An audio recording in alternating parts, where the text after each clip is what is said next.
O crack, na verdade, é uma droga que é derivada da cocaína. Da pasta base de coca.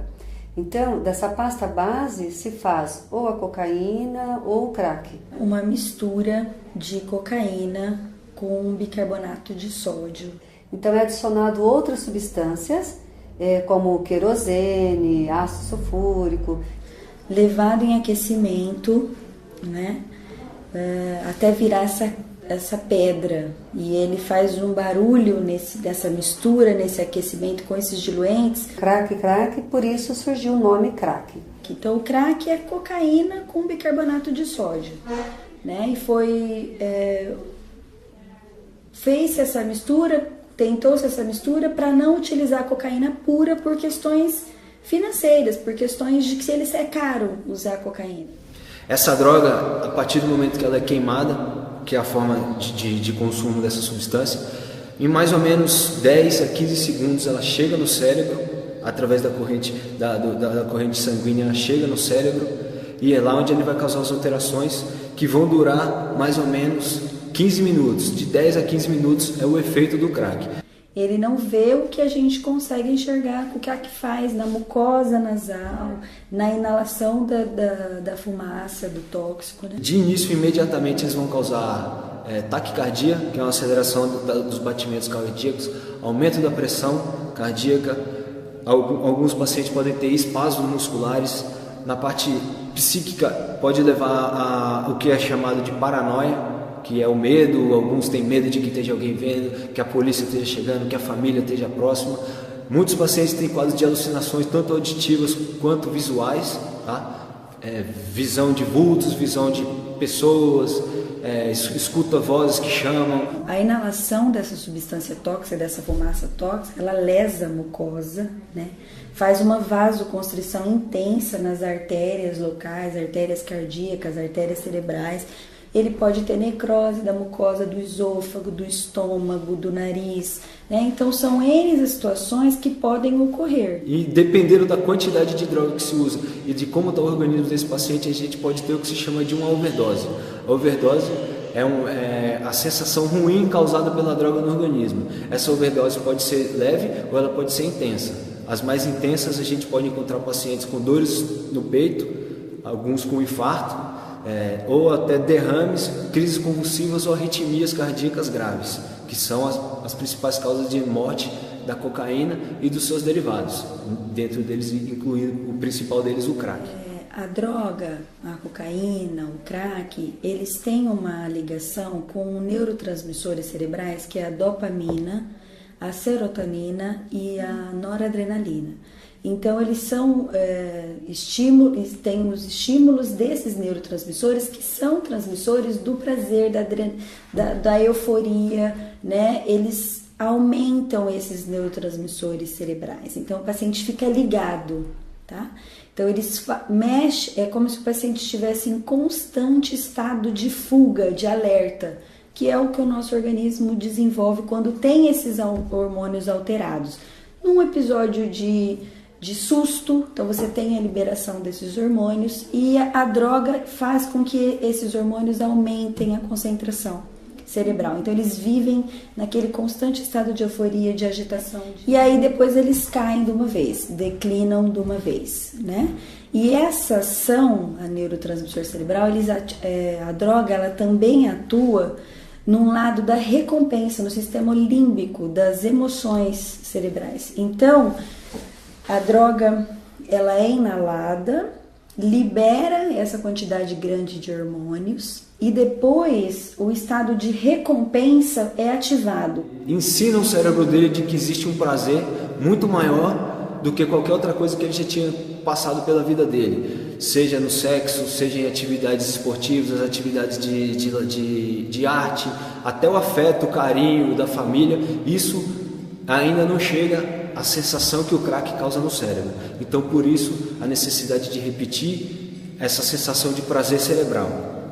E claro que a gente vai lembrar que quando a gente está falando em prazer, a gente fala em prazer cerebral, que é o efeito no cérebro, porque a consequência da dependência vai levar à tragédia que a gente já vê diariamente. O que significa isso?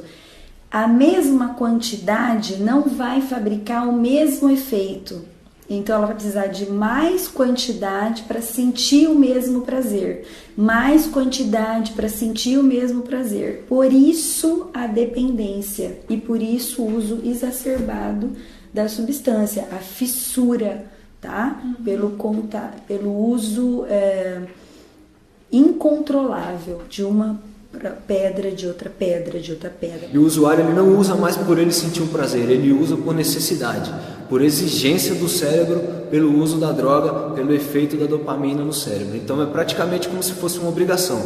Da mesma forma que ele precisa comer para sobreviver, ele precisa da droga também para sobreviver. As doenças neurológicas que podem ser resultantes do uso concomitante de crack com o álcool, com o tabaco, porque nós temos uma ligação muito grande entre várias drogas. O crack isoladamente, os estudos demonstram, as estatísticas, eles geralmente não é só o crack, né? Não utiliza-se só o crack, utiliza-se o álcool, utiliza-se a maconha junto, né? Então assim, são N fatores, o tabaco, o próprio cigarro comum, né?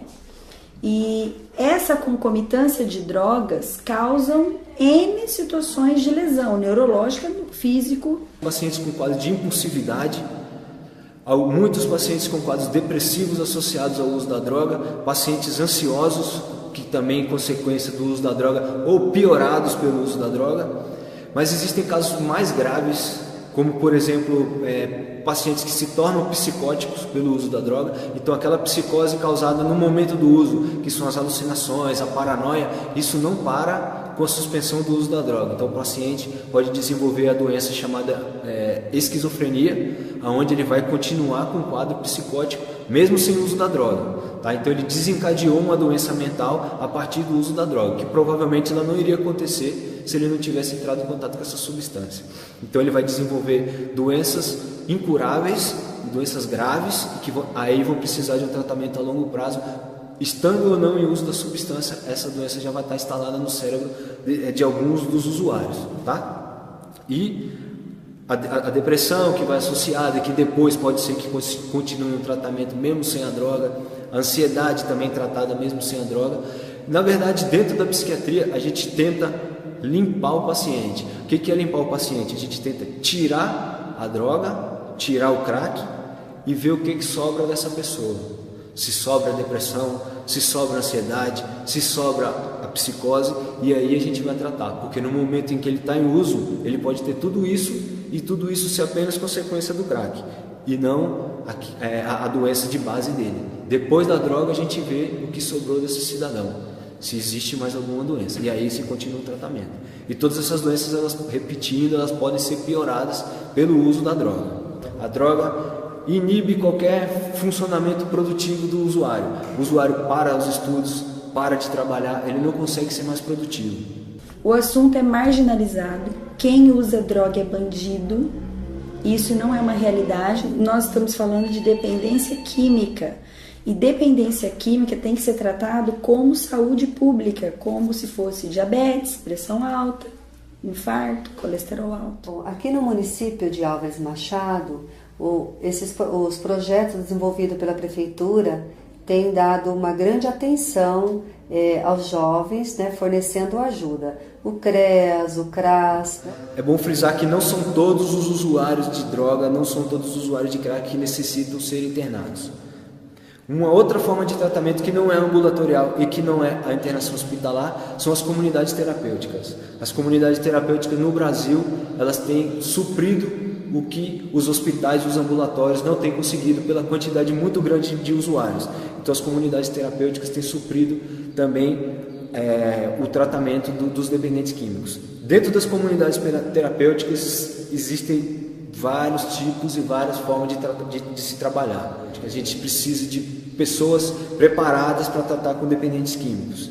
Existe a necessidade de psicólogos, enfermeiros, assistentes sociais, médicos, existe a necessidade de talvez de pessoas que já passaram pelo tratamento e que hoje eles vivem sem a droga, para poder provar e mostrar para esses pacientes que existe um caminho, tá? É necessária a parte de espiritualidade para resgatar isso que muitas vezes é perdido durante a caminhada da adicção, e grupos que participam, grupos de apoio, grupos que estão dispostos também a trabalhar com a família desses usuários que também ficam doentes, o que a gente chama de codependência, tá? As famílias ficam doentes e precisam também de tratamento, então existem grupos que participam, inclusive dentro de comunidades terapêuticas, dentro de casas de recuperações, esses grupos também participam.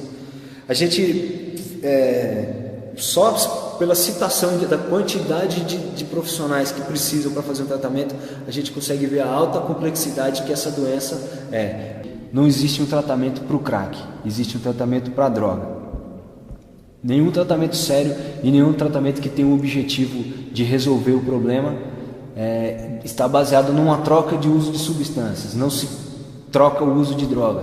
Por exemplo, vou parar o crack para fumar maconha, eu vou parar o crack, vou usar cocaína e vou beber bebida alcoólica. Isso não existe. O tratamento é baseado numa abstinência total. E o cérebro dele não vai se contentar, por exemplo, com o uso da cerveja ou com o uso da maconha.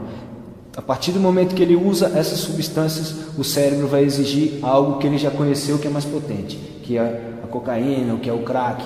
Então, se o paciente acha que ele pode beber uma cerveja de vez em quando, que ele pode usar a bebida alcoólica ou a maconha de vez em quando, isso é um engano, isso tem que ser retirado, esse pensamento tem que ser retirado, porque isso não existe. A partir do momento que você está fazendo um tratamento, você faz um tratamento para droga, para todas as drogas psicoativas. Então, o ponto não é tratamento de crack, é tratamento de droga. E por quanto tempo? O tratamento da dependência química, ele tem um dia para começar, mas ele não tem um dia para acabar. A doença, ela é uma doença crônica, que a gente costuma falar que ela é uma doença incurável, mas ela é uma doença que tem controle, ela é controlável. O controle é não se fazer uso de drogas. Esse é o controle. E por quanto tempo? Para o resto da vida. Então, por isso que a gente fala que o tratamento tem um dia para começar, mas não tem um dia para acabar. Não quer dizer que o paciente vai estar tomando remédio para o resto da vida. Não quer dizer que o paciente vai estar indo no médico toda semana. Não quer dizer que o paciente vai estar passando pelo psicólogo 2 vezes por semana. Não, mas eles têm que estar em acompanhamento. E essa forma de acompanhamento vai depender de cada indivíduo. Se é mensal, se é semanal, se é anual, se é semestral, se é diário, isso vai depender de cada paciente especificamente. Mas o usuário que está em abstinência, ele nunca pode esquecer que ele continua em tratamento, ele continua em acompanhamento, e que se ele abandona esse tratamento, a chance dele voltar a fazer uso de droga aumenta, como se ele estivesse baixando a guarda dele contra a dependência química. Então ele tem que estar constantemente em alerta e constantemente em acompanhamento para estar sempre revivendo e nunca esquecer que ele tem uma doença crônica, uma doença que não tem cura. Até o dia de hoje isso não tem cura, mas tem controle, e o controle, a maior parte depende dele, e se ele não fizer parte dele, fica muito difícil de conseguir reorganizar essa doença e que ele volte a ter uma vida saudável, uma vida produtiva. Então, mais uma vez, tem início, mas não tem dia para acabar. É para o resto da vida. Acompanhamento, acompanhamento, acompanhamento para o resto da vida. A dependência química, ela tem que ser tratada num três pilares, tem que ser estabelecido. Tratamento clínico medicamentoso, que inclui medicação, pode começar com internação para desintoxicação, dependendo do grau de comprometimento que esse paciente esteja, né? Depois continuar com tratamento ambulatorial, com psicologia, com as psicólogas, com tratamento psicológico, com tratamento de grupo e medicamentoso. Os grupos de apoio têm total importância para manter o paciente ativo na recuperação. Muitos grupos de apoio trabalhando com as famílias dos pacientes para eles entenderem a doença desse filho, a doença desse marido, a doença desse pai. Porque não tem como tratar um dependente se não tratar clinicamente e fazer o acompanhamento familiar para que eles estejam preparados de como agir, como não ceder ou como ceder, o que fazer. E para eles conseguirem, junto com o paciente, estarem batalhando contra esse problema que vai acompanhar para o resto da vida. Mas O acompanhar para o resto da vida não é acompanhar ativamente, é acompanhar de forma controlada, a doença controlada, e não a doença ativa como estava lá no início do tratamento, é acompanhar a doença sob controle, mas nunca curado, mas sim sob controle. O ideal é que esse tratamento seja realizado de perto, mais ou menos por 1 ano de acompanhamento efetivo. No Brasil nós não temos isso ainda, nós temos uma internação de 15, 40 dias no máximo, tá?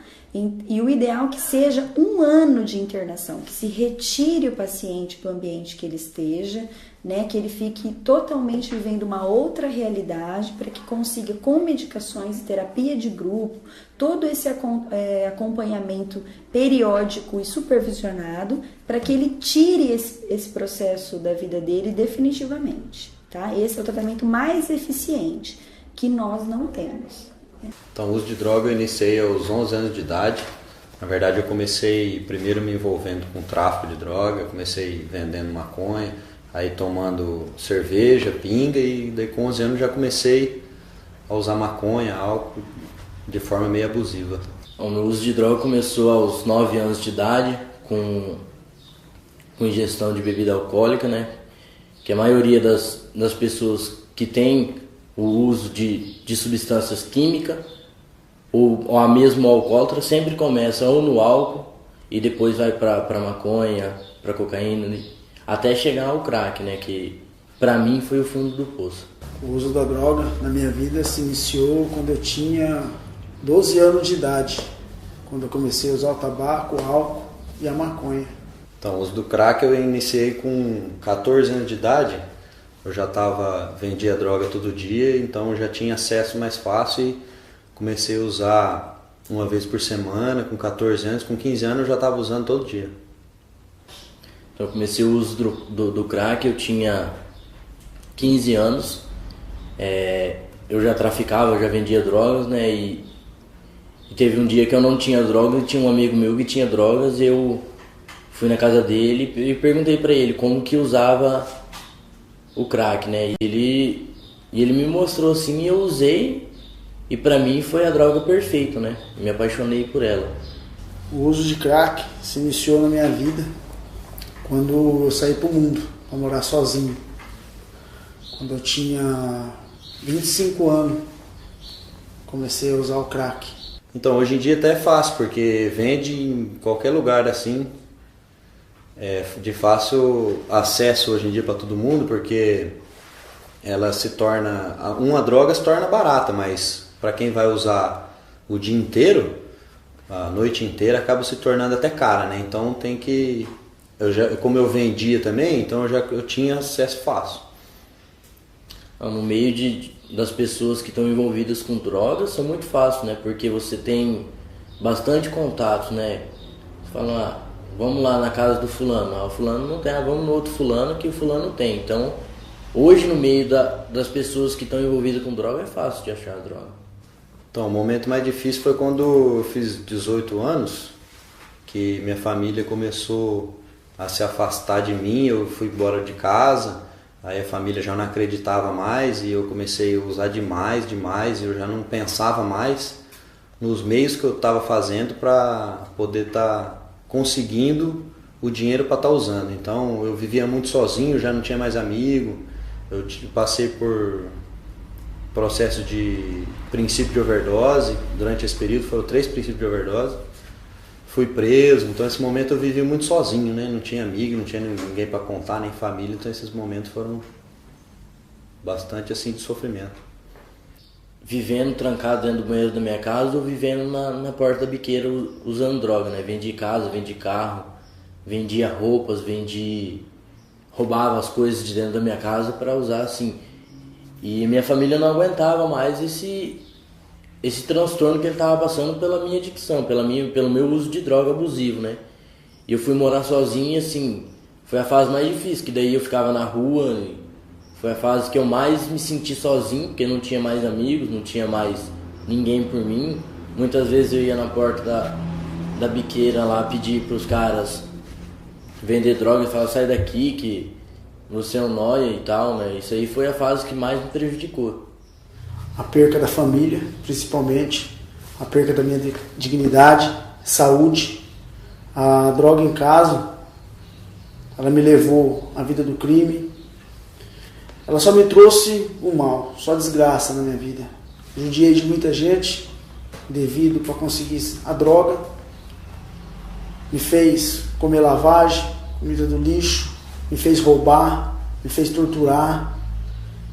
A droga só me trouxe coisa ruim até hoje. Eu perdi tudo, tudo. Mas graças a Deus, graças ao tratamento que eu fiz, graças à família, à minha força de vontade, eu venho me reerguendo de novo. Hoje tenho uma ficha limpa, hoje tenho um trabalho, hoje tenho uma namorada, hoje eu tenho família de novo.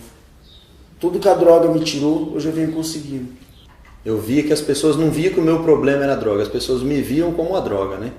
Porque onde eu ia, eu muitas vezes até recebia esse apelido de droga. Muitas vezes até nas bocas de droga, quando eu chegava, eu já não era bem-vindo, né? Como um verme na sociedade, um lixo, como nada. Então, as pessoas, quando eu parei de usar droga, foi... Porque minha cidade é uma cidade de 12 mil habitantes e minha família é bem conhecida na cidade. Então, assim, todo mundo conhecia a minha vida de drogas, né? Uma pessoa droga, na verdade, né? Então, assim, depois que eles viram que eu parei de usar droga, eu ia para a igreja, que eu ia nos grupos de autoajuda, que eu estava vivendo um caminho, procurando uma melhora de vida, eles começaram a me ver com outros olhos, né? Então, foi bem difícil. Eu tentei primeiro sozinho, eu tentei ir no psiquiatra, eu tentei ir em igreja, eu tentei parar sozinho, tentei me trancar dentro de casa. Eu fiquei 1 ano tentando sozinho e eu vi que eu não estava conseguindo. Aí foi quando eu internei numa comunidade terapêutica de 9 meses, baseada em trabalho, disciplina e oração. E dentro desse programa de recuperação, eu consegui ir me levantando, consegui aos poucos me conhecendo e conhecendo a Deus. É isso que foi me ajudando, porque eu me conhecendo, eu comecei a conhecer meus limites, aquilo que mais me machucava, aquilo que mais me dava força para continuar, dentro de um programa de 12 passos. Então eu comecei a tentar várias formas de superar a minha adicção ativa, né? Que eu não aguentava, mas eu não queria mais sofrer. Não queria viver na lata de lixo que eu estava vivendo, né? Eu procurei um internamento por livre e espontânea pressão, né? Eu ia internado, eu ia preso com 17 anos e numa casa terapêutica com não um resultado bom, né? Que eu saí depois de 1 mês e alguns dias eu já estava usando droga de novo, né? Eu fiquei mais ou menos uns 5 meses usando droga e foi a minha ruína, foi o fundo do... Eu não costumo falar do fundo do poço, né? Porque poço ainda tem água limpa, né? Eu cheguei ao fundo da fossa. Aí eu procurei ajuda, pedi pra minha família que eu queria ser internado, que eu queria parar de usar droga. Aí eles acharam um hospital psiquiátrico pra mim, né? E aí quando eu tava no hospital psiquiátrico, minha mente já mudou totalmente, porque eu falei, não, eu vou ficar no hospital psiquiátrico, vou passar um pano pra poeira baixar, depois eu volto a usar droga, né? Mas eles foram mais espertos que eu, graças a Deus, né? Acharam uma comunidade terapêutica. Então eu fui internado lá e desde então eu tô sem uso de droga há 1 ano, 10 meses e alguns dias, né? Mas hoje é o dia mais importante, porque eu não usei e não tô com vontade de usar. Consegui superar meu vício através do apoio da família, força de vontade e só por Deus mesmo. Então hoje a minha vida é bem tranquila, assim, sabe? Eu tenho meus problemas diários, só que eu tento viver em paz, eu tento cada dia tentar resolver aquilo que eu posso, eu tento não ficar pensando muito no meu passado, não me culpando, né? Porque o que aconteceu já aconteceu, não vai mudar, eu tento aceitar só o meu passado e tento não tentar sofrer com o meu futuro, porque eu ainda deixei muita guerra para trás, então às vezes eu fico meio com medo de acontecer alguma coisa comigo, de, né? Alguém talvez do crime ou do uso de droga vir procurar para me chamar, então eu tento não pensar nisso, eu tento viver só o meu dia de hoje, viver os problemas de hoje. Agradeço muito só de eu estar vivo, né? Porque por muito menos do que eu fiz ou do que eu vi, muita gente está morta, muita gente está presa, né? E eu, pela misericórdia de Deus, ainda continuo vivo, estou hoje fazendo faculdade de psicologia, estou trabalhando com comunidade terapêutica, a gente tem grupo de apoio, de prevenção de recaída, para estar ajudando da mesma forma que me ajudaram. Hoje eu procuro a cada dia melhorar mais a minha conduta, a cada dia viver limpo, e tenho um plano de vida pela frente, coisa que eu nunca tive. Então, a minha vida hoje, eu posso falar que eu vivo, né? Porque antigamente eu vegetava, eu achava que eu ia numa festa, bebia todos e achava, não, tô curtindo a festa. Mas hoje eu vivo a minha vida da forma que ela tem que ser vivida, né? Eu encaro as minhas realidades, como toda pessoa tem suas dificuldades, eu também tenho a minha dificuldade. E muitas vezes, pela minha doença, eu generalizava, eu falava, não, essa aqui vai ser a pior fase da minha vida, assim. E hoje está sendo a melhor fase da minha vida. Eu tenho os meus problemas, eu tenho as minhas dificuldades. Muitas vezes eu falo, não, eu vou chutar tudo pro alto, mas hoje eu olho pro meu passado e dou graças a Deus por eu estar vivo, né? Por eu não ter morrido nas portas das biqueiras usando droga, né? Eu agradeço a Deus por Ele ter me resgatado muito novo, né? Porque eu comecei a usar droga com 9, parei com 18. Então, assim, eu agradeço muito a Deus por eu ter conseguido parar de usar droga antes, para mim não ter precisado perder muito mais tempo da minha vida para conhecer o programa de recuperação, o caminho da vida. Então, o conselho que eu dou, eu não posso dizer que a droga é ruim, né? Porque se fosse ruim ninguém usava, né? Ninguém vicia em coisa ruim, só vicia em coisa boa, né? Dinheiro, festa, droga, tudo coisa boa. Só que a consequência que ela traz já não é tão boa, né? A consequência, na verdade, é cara, porque você vai pagar por um prazer instantâneo. A droga, você usa ela, coisa de 5, 10 segundos já acabou o prazer. Aí você tem que viver a neurose de tentar conseguir mais esse prazer. Viver o dia a dia correndo atrás desse prazer, né? Então, esse esforço fica muito caro, né? Se eu soubesse que a droga ia me levar para onde me levou, ir preso, ser internado e várias outras consequências, eu jamais teria usado droga. Então hoje eu procuro aconselhar as pessoas que não usam drogas para não usar. O preconceito em relação ao uso de droga, hoje em dia, as pessoas que pararam até com o uso, ainda é muito grande. Primeiramente pelas pessoas que já usaram comigo, né? Porque ainda olham para mim e falam assim, não, aquele cara ainda deve estar usando, aquele cara ainda usa, não pode ter mudado. E existe o preconceito com a sociedade também, porque muitas vezes as pessoas não vêm perguntar para mim saber minha história, me conhecer hoje em dia para ver realmente se eu parei ou não, para ver como é que tá, qual que foi a minha luta para conseguir parar, e hoje a luta continua ainda para estar sem o uso.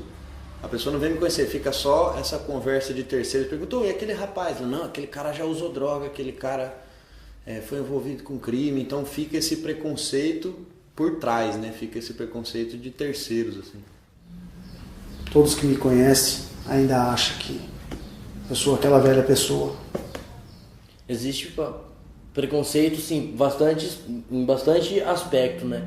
Vamos supor, a pessoa me conhece hoje como eu sou, mas se ela descobre do meu passado de obscuro, né? O passado que eu perdi a minha vida usando droga, a pessoa ela já vai ficar assim, não, ele já usou droga, então ele pode voltar a usar droga. Então tem bastante preconceito, mas hoje eu não procuro escutar o que os outros vão falar de mim, mas eu procuro ser o meu melhor a cada dia. Então, assim, se eu morei bastante tempo limpo, dentro da cidade onde eu nasci, onde eu usei, e foi difícil, mas também tinha suas vantagens, porque assim, ali eu já conhecia onde eram as bocas, onde eram as pessoas, então eu evitava certos lugares, evitava certas pessoas, então já facilitava para estar me afastando de ambientes de possível recaídas, né? Só que as pessoas julgavam muito mais, né? Porque todo mundo já me conhecia, todo mundo viu aprontando, viu para rua usando, viu para rua armado, então dificultava em relação a isso. Agora, hoje eu moro numa cidade onde eu nunca usei droga, onde eu tô afastado das pessoas que me viram usando. Então, eu ainda sinto vontade, dia após dia, usar droga. Não é todo dia do mês, mas sempre vem a vontade. Pelo menos 75% eu sinto vontade de usar. Sinto muita falta da droga. Só que eu não posso usar, porque eu sei onde vai me levar. Bom, a alegria de eu ter recuperado tudo é inexplicável, né? Inexplicável, não tem como.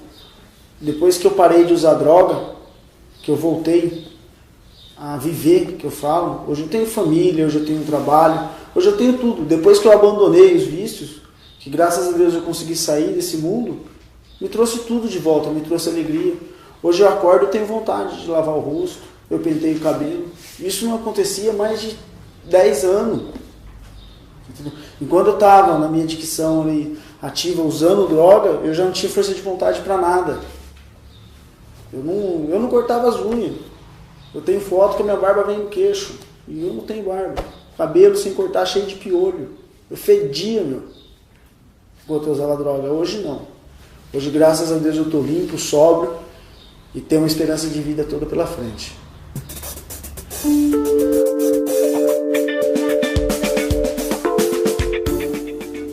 Eu acho que uma pessoa que usa crack pode se recuperar sim, fazendo tratamento. Bom, depende da força de vontade da pessoa, né? Dela se recuperar ou não. Se a pessoa quiser, sim. Se ela não quiser.